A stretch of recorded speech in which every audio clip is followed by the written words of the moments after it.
Hey, dancing our way into the sports office. It's a new week. We're still here. We made it a full week. Hi, everybody. And now Welcome. we're back. Wait, we're going to show Gregg Canner. This is my executive sports producer. Gregg Canner, welcome. Hello. Welcome to the office. You always are here. Actually, he's here more than Dan Miller, Woody Woodruff, Jennifer Hammond combined, and I am not even exaggerating. It's a comfortable couch to sleep on once in a while, yeah. I've had a nap there too. Sandra and Tom are over here. Woo! Beating each other up. There they are. They are running the boards and behind the camera. Actually, Matt, I want you to step in front of the camera just for 1 second so you can show the people. So our photographer, Matt, wait, come over here. Come. You have to get here and stay and show. Grab the mic. Matt is, here, sit here actually. Grab that mic. Sit here for a minute. Oh yeah, grab that mic. Matt is a Notre Dame fan. And so he's wearing his Irish green and licking his wounds. That was a hard loss. That was a tough one. I was rooting for them. I was rooting for your Irish. You know that we were texting during the game. Yes. And whatever. But Matt also shoots the Lions games for us when you see our very cool field level video. Actually, he and Kent were both there yesterday. You know, it was so awesome. That shot when Goff was like hoisted into the stands. Actually, he was shoved from behind by Amon Ra. That was Matt's shot. Matt got it. Yeah. And we're going to see not that. Not as smooth as everybody else, but no, dude. You know what? Smooth isn't really a requirement. I just think it's the authenticity of the moment that made that great. Hey, and speaking of Lions, we've got a special guest here tonight. Yes. Everybody, welcome in. Jen, first though, yes. Can we put the QR code in the Zoom room? Because for those who want to join us. Thank you. Tanner's always in charge of business. So there is the QR code on your screen if you would like to join us. And Justin Rogers from the Detroit Football Network is here. Don't we have fake applause yet? I'm trying to get applause going. I know. There's a lot of excitement for you and Erie. And happy things to write about.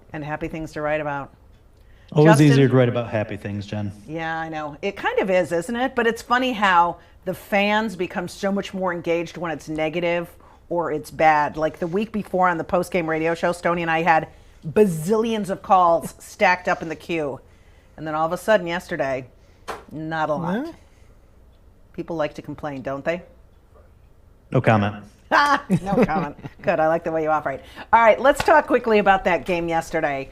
Obviously, we all expected the Lions to bounce back big. They haven't lost 2 games in a row since October of 2022. They're the only team in the NFL to accomplish that feat.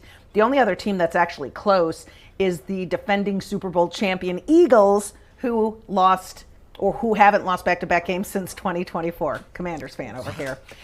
Give me a sense of what you think it is about Dan Campbell, these players, the culture and the mentality that allows them to rebound so quickly after disappointment.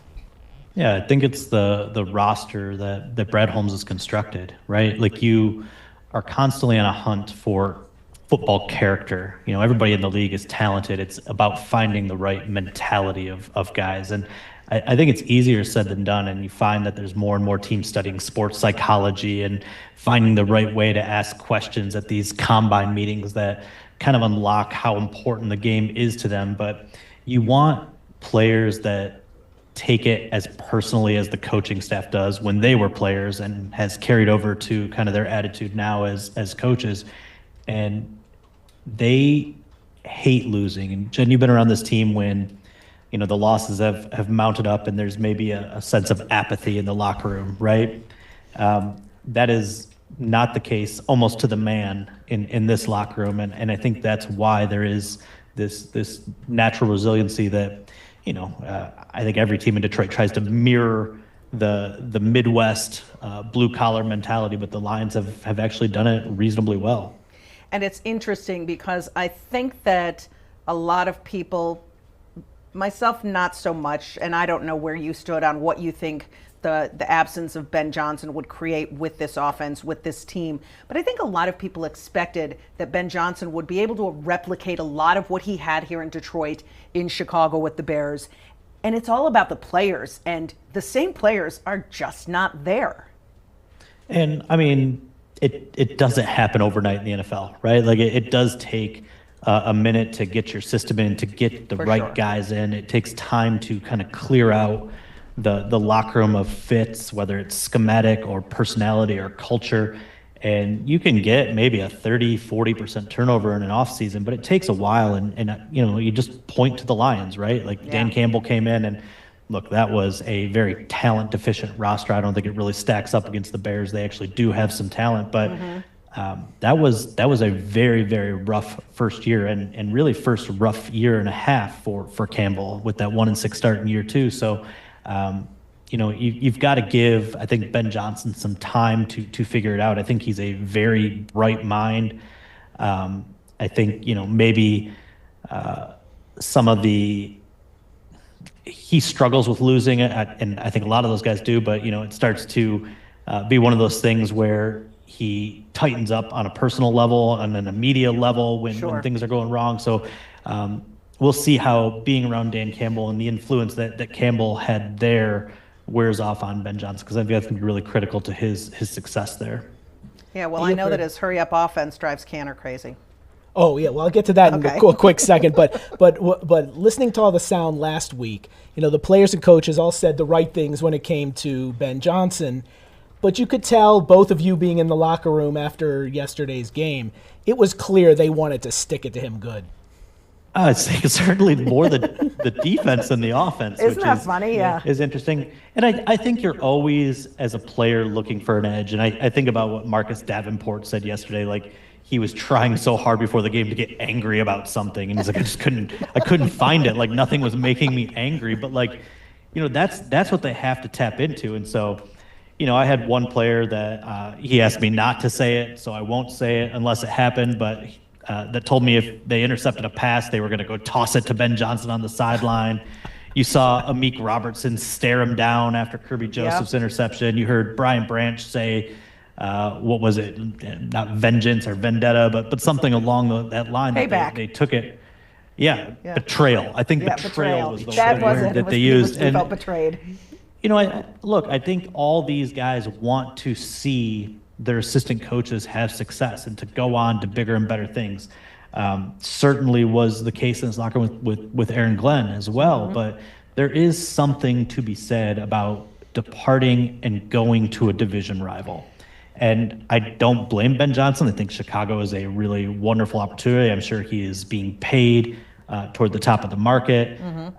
Like I said, I think there's some really intriguing talent there. We'll see how the relationship with Caleb Williams develops over time, but you have to be willing to take the criticism, the fan anger, irritation, the sense of betrayal from your locker room when you make that jump to a rival. That's just part of it. And he made that decision, and this is he's reaping what he sowed. Yeah, and you touch on something really interesting, because there is something really rare about Dan Campbell, the dude. And I call him a dude because he drops in so many mans. Like he said yesterday after the game, man, we got some guys that want to get in the dirt, man, and just start digging, man. And it's like, that is just the kind of guy he is. And I think that he'd be the first one to stop on the street, and if somebody said something disparaging to him, to Dan Campbell, that he would stand and hash it out with somebody. He's just kind of that connector, that bridge builder. I think he's a guy who doesn't take disagreement or confrontation as an affront to his character.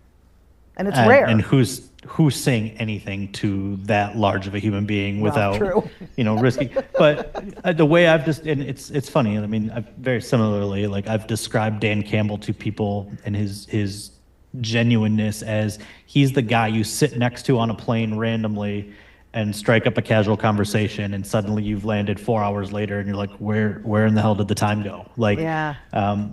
He is every bit as authentic and genuine as he appears in these media snippets that people see. It's just who he is. And he's the type of guy, very much like Jim Caldwell, actually, as maybe random as that connection might seem, that knows every person in the building and probably knows a fact about them, or stops and talks to them and makes them feel important. And I think that's why it goes beyond the roster. It's kind of the whole building, the whole franchise that's motivated for this whole thing to succeed, and has had,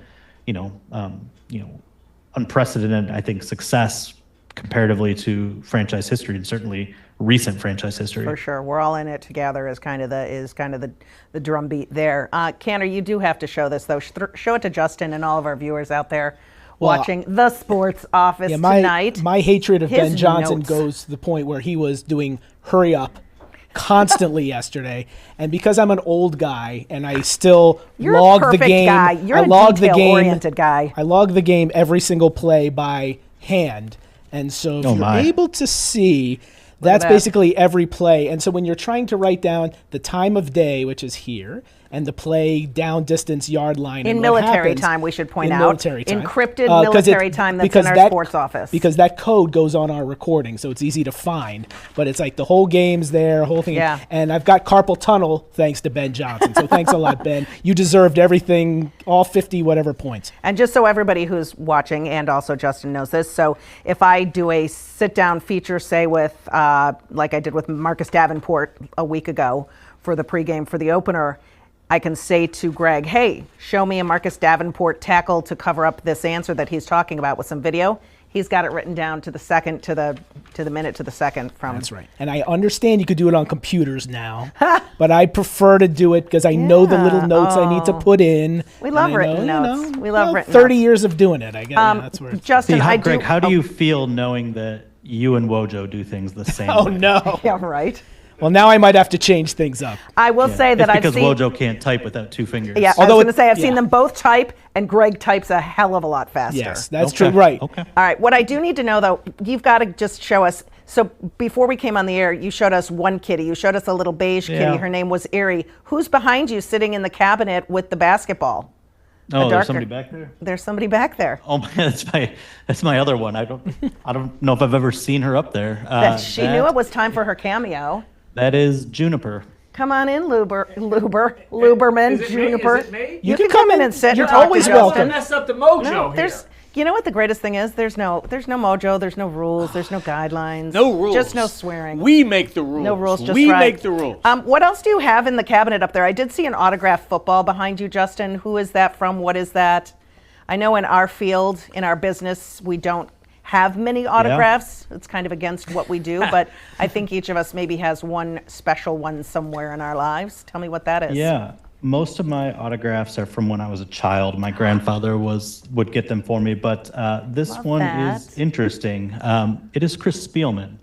Oh. And so my grandfather on my father's side grew up in Southern Ohio, was a big Ohio State fan. And then, he was involved in construction crews that worked on the Silverdome, and he and my grandmother had season tickets at the Silverdome. And so there was just this huge fandom of Spielman that I remember when I was, 7, 8, 9 years old, I think, when Spielman was coming into the league. And my grandfather got cancer, and my mom had this idea that she would write the Lions to express his story and to see if they would send a player to visit him, which understandably they declined. That puts a player in an awkward spot. For sure. Within that letter, she had explained his love of Spielman, and so the Lions sent him a care package with several items. I don't remember all of them, but I think there was a hat and maybe one of those like game day radios people used to have in the stands to listen to the broadcast call. And that football, which is an official NFL football, I don't know if it was game used or practice used. And it honestly, it got passed down to me probably 2 decades ago and has been in a bin in my basement. But when I built this cabinet behind me, or this built-in wall, needed to kind of fill in some of the blanks there, and so I thought that would be a nice item, fitting of my career one, and then obviously the personal connection there. Absolutely, it's beautiful, and certainly there is that connection with Chris Spielman as well, who lost his first wife, Stephanie, to breast cancer, a really long, grueling battle, and I know he's been very involved, contributing to the cause and awareness since then. Should we keep Justin? Can we keep Justin? We've got to go to a little break. Do you want to stick with us for a minute, or should we send him away? You tell me what to do, Canner. Well, it's up to Justin. Justin, I don't do you want have to put him in something a to bad do? spot. See, now you put the No, pressure on I'll him. stick with you. Oh, I'll go yeah. see if I can find the other cat. During Okay, your go little find the break. other cat. We need to see Erie. We're going to take Okay. a quick break. Coming on back. We'll take some calls as well. Do we have anybody in the queue there, Tommy, today? Somebody just joined us. Oh, good. We'll have when we get back. Okay, we'll have them when we get back. Stick with us. We're coming back on the Sports Office. Peterman is here from the Weather Authority. Gregg Cantor, our executive sports producer, and Justin Rogers from the Detroit Football Network. All right, Justin, quickly, let's get your podcast and your newsletter and everything, your coverage, a plug, because you do sensational stuff. You are one of the most thorough reporters in Allen Park, and I'm not just saying that because you're here on the big screen. We had Dave Burkett in here the other day too, and we told him the same thing. But you guys are kind of the original. You guys are like Ford and GM. Yeah, I like to think we do the job differently, and therefore we cover it all. But Correct. Yeah, I went independent about a year and a few months ago, running the Detroit Football Network, which you can find at detroitfootball.net. Posted about 550 stories last year, all directly delivered to inbox. I'm fully run by subscriber fees, and that's how I make a living now. But recently launched a podcast with friend of the program, Will Birchfield, Colton Pouncey from The Athletic, Jeff Iafrate from Crunch Time Sports, and the four of us do a weekly live show on YouTube every Wednesday at 6 p.m. called the Lions Collective. And so always got something on the plate. You know how it goes in sports. Yeah. Good. Love that. All right. Show us the other little kitty there. Yeah, she's become a little star during the Lions Collective because she gets in the shelving unit behind me and gets into everything, and I never can see it, and I hear it in the comments. But here's my problem child. Yeah. Oh my God, the problem child's adorable though. Usually is the case, right? She is a menace to society. She's 5 months old, and she just Oh, she's gets still a into baby. everything. Oh yeah, she's Her only name is like 5 Erie, pounds. right? You said her name is Erie. Correct. And how did you guys name her? You've got 2 kids. Did they name her? I'm assuming kids usually get to name the pet. No, I've stopped letting my kids name pets because they choose bad names, and so I tried the subconscious planting, and no, it was something that came up in my search for different things, and found out there was Native American connotation to Lake Erie, and I think it's meant to mean raccoon, but kind of got translated to people with a cat. So she's got a little raccoon tiger thing going on here. Interesting. She's really cute. Very Yeah, beautiful. the last time a child Problem. named a cat in my house, its name was Goopert. So Yeah, I kids don't know what they're doing. No, kids don't know what they're doing. All right. Well, we thank you so much for your time, Justin. It's always a pleasure to spend time with you in the press room in Allen Park and chat with you here. It was great. I appreciate it. Thanks for having me, guys. All right. Thanks, see you Justin. soon. Detroit Football you. Network, Justin Rogers. All right, Luderman. Yes. Well, What about the Lions? First things man? first. Come on. Well, we're all breathing a sigh of relief because Yeah. we were uncertain about.